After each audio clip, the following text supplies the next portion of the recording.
Welcome back to the Local W. I know everyone is getting excited and amped up and ready for the Olympics and stuff, and as we all should be. Trust me, I will bow out gracefully and let everybody do their Olympic coverage. I just want to make one last Atlanta Dream video before the shenanigans begins and before the fun starts. I would like to address the All-Star game from last weekend, if we can real quick. I would like to address that Allisha and Ryan Howard went out there and won the entire thing. Let me say that one more time, more specifically, so we can make it the Twitter preview.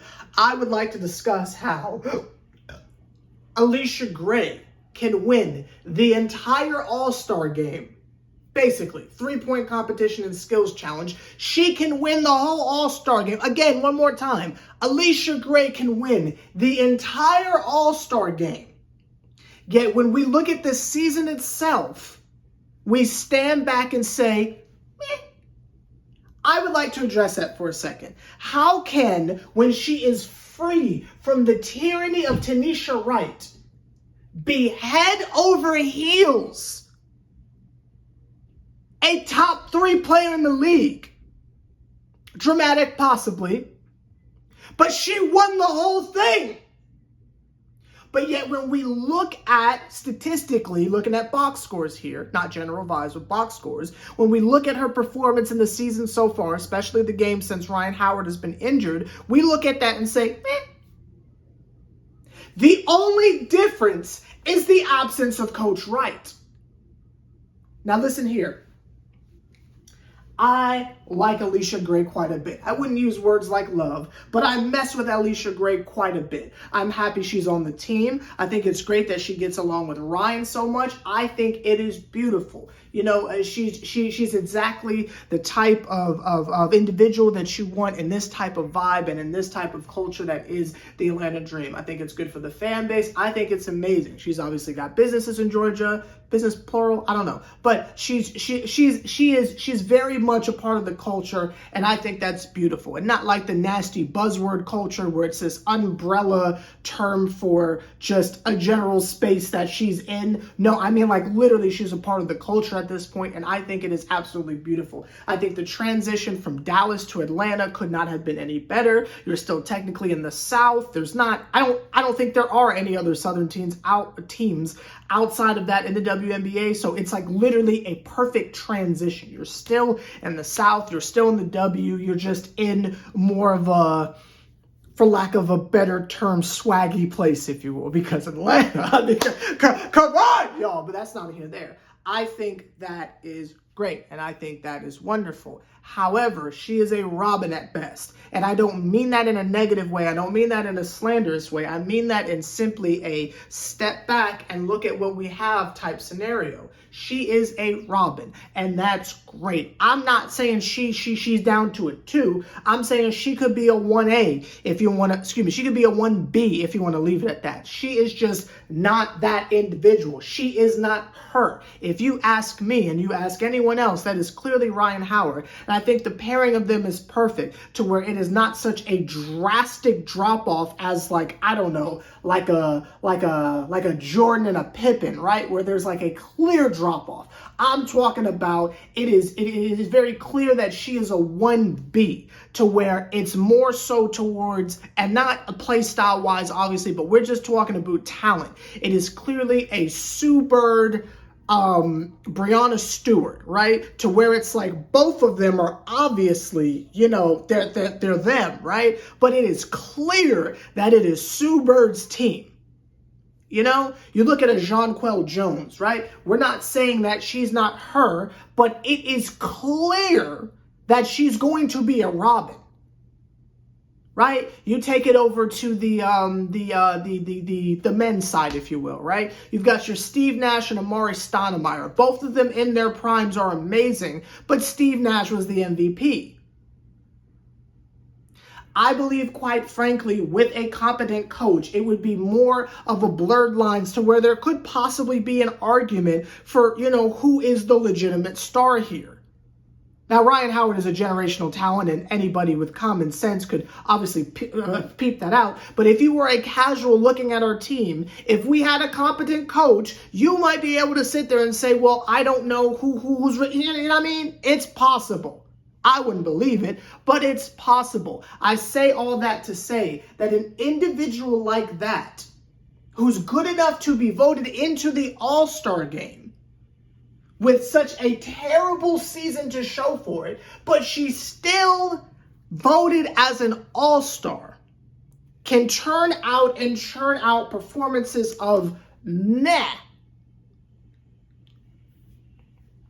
The only difference is Tanisha Wright.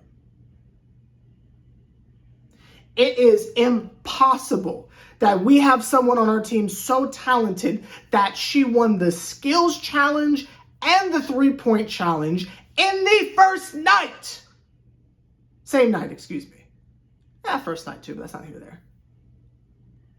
We have someone that friggin' talented, and she's playing like meh. Now, I'm not saying she's not doing her best, but in terms of like true on-the-court impact, outside of the occasional impossible bucket that she gets off of pure ISO, the fact that, again, anyone who is watching, or even if you're a casual that just reads a box score, you would look at this season from her and say, it's okay. Someone with that type of a season to speak for so far is this talented to where she won the entire night. She won the whole thing. And if it wasn't for Agumawale going crazy the next night, perhaps she would have got the MVP of that as well and literally won the entire weekend. We have someone that talented on our team, and our record is what it is. We went into the All-Star break. We are currently, let's not forget, we are currently on an 8-game losing streak with someone like that on our team.